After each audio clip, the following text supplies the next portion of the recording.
If that thing comes near me, I'm going to carve myself a turkey.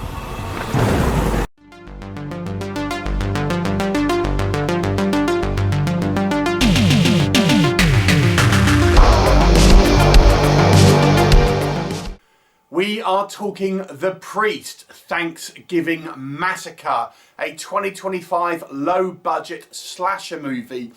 And this is directed by Steve Lawson. Lawson is the founder of Creative Studios. And they have made movies what I have described in the past as highbrow B-movies. This one is more of a straight B movie, less of the highbrow, and goes around the more typical kind of slasher film.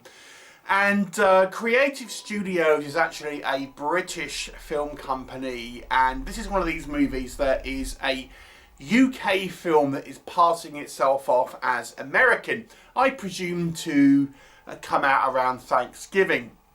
It does star British scream queen starlet Dani Thompson, who has now got quite a long resume of kind of low budget kind of horrors, and she's the kind of the recognisable name here, I suppose, if you are familiar with kind of low budget horror.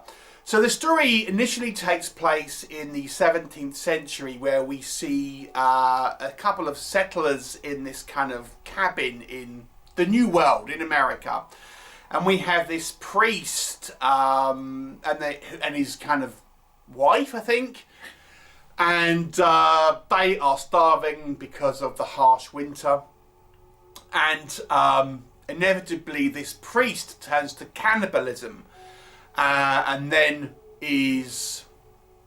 because he is a priest and needs to be punished for it, and decides to kill himself. Cut to modern times, and we have a family going for a vacation in this kind of newly built kind of cabin in the woods, but it's built over the kind of the foundations of this old cabin. Now the family actually consists of the father, his two children, his new girlfriend, and the mother, this kind of ex-wife, is actually dropping the kids off to spend Thanksgiving with the father and his new girlfriend, and doesn't actually intend to stay, but thanks to car trouble she ends up having to stay as well, so it's a little bit of an awkward situation, you might say. However, this family unwittingly disturb the grave of this priest, who kind of comes back as an undead slasher, wanting now flesh. What will happen? You will have to watch the movie and find out. So let us discuss this movie. So yes, it is a low budget slasher movie with a kind of a supernatural element to it. What can we say that works? So again, this is a British movie, and it has somewhat British sensibilities, even though it is trying to kind of pass itself off as an American. One instance, for example, is Dani Thompson's character actually plays a British person, and she's the new girlfriend of this dad. And because her character is English, she's kind of questioning our American characters about Thanksgiving, and basically her not understanding this kind of particular holiday. And it's quite amusing, because she brings up some reasonable points, I have to say. So there's a couple of kind of like little elements of kind of humour there that I thought was kind of quite fun.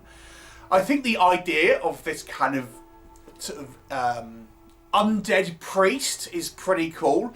He reminds me a lot of Kane from the Poltergeist sequels movie, who was one of the best kind of movie villains, horror movie villains, that I think is certainly somewhat kind of underappreciated, and probably the best thing about the Poltergeist sequels. So he's kind of got that sort of look.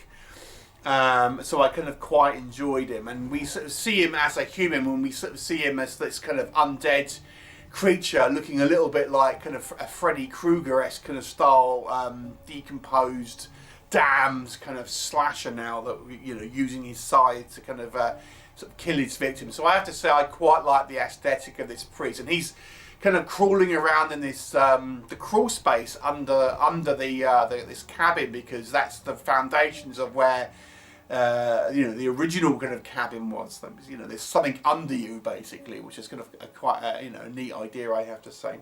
You don't quite know where he is because you can't quite tell where he's got to. So that was kind of quite fun. You know, who lives, who dies? You know, I have to say there were some surprises here. So that was kind of quite fun. There's some reasonable kind of prosthetic kind of kills and gore here. There isn't a lot, but what we do have, I think, is done to a kind of a reasonable standard. And if you are familiar with creative studios, as I've said, they've made a lot of kind of historical type horror movies, and they tend to be a bit more, try to be a bit more cerebral. This one is going more for a more typical kind of slasher film. So if you weren't a fan of the previous kind of creative studios works and you prefer the more Americanized, more standard slasher movie, that is also you know, of this movie as well. The movie also has a sort of sexual edge to it. There's definitely kind of shades of stepmom porn here, as Dani Thompson's kind of new girlfriend is flirting with the son, and you know, we have this kind of scene at the beginning with our priest looking at this kind of his wife, I presume, and her heaving bosom, all sweaty and stuff like that. So it has this kind of like softcore sort of almost like low budget porn sort of feel to it. It's not a porn. You get a little bit of boobage, let me just say, but you know, it's just, but it has that sort of Mrs. type aesthetic to a degree, at least in portions. So that's what I can say maybe that would entice you into watching this movie. What doesn't work in this film? So it's very much a kind of a standard low budget slasher. There isn't really any of, ironically, the creative elements which make the creative studios give it that mockingness of being a little bit highbrow. This is very much kind of a bog standard slasher movie without really any kind of like bells or whistles on it. It's pretty much a one location movie where we have all the action taking place in this cabin. We don't ever really even go outside. They're not even like running around in the woods and things. So it is kind of a very limited location. The actual violent killing, the brutality is fairly kind of restrained in this movie. I don't really feel we get our slasher on the loose until quite late in the game. There's a kill slightly earlier on, but I think it takes too long to get there. And for the most part, it's playing like more of a, you know, an awkward family kind of drama where we have the kind of the ex-wife having to sit down and make nice with the kind of the vampy new girlfriend played by Dani Thompson.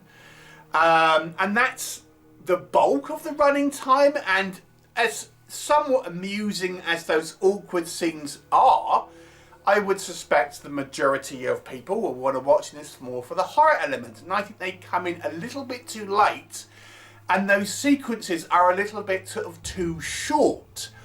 I think the conclusion of this conflict is a little bit too sudden, and it seems to be dealt with relatively quickly. I also don't quite get the setup, I have to say, with this kind of priest. Because at the very beginning of the movie, we have this scene taking place in the kind of the 17th century. And, you know, we're led to believe this priest turns on his wife and cannibalizes her because he's starving. And we presume that he's doing that to survive. But then he sort of kills himself straight away afterwards. It was like, well, what was the point? What was the point of doing that? I mean, I think it needed to be like he was more deranged or something. And yes, he's like, you know, it looks like he's getting off on like licking the blood and stuff. But it doesn't really, the way this movie sets up, he's like cannibalizing his wife because he's starving, but then just kills himself afterwards. And that needed some work, because that didn't really make sense, because what was the point? You know, it didn't really make any sort of sense to me. So when it comes down to it, I think this is fine for a kind of a low budget sort of slasher, but I don't think it really kind of elevates in any particular way. It's just a kind of like somewhat run of the mill but serviceable kind of slasher without any kind of frills or panache in visual kind of stylings or kills or VFX or anything like that. It's all sort of somewhat muted. It's not a bad film, but I do think it's nothing special. I'm going to give it a 5 out of 10. Have you seen it, or would you watch it based on what I've told you? Please do let me know your thoughts, and I'll look forward to seeing you next time.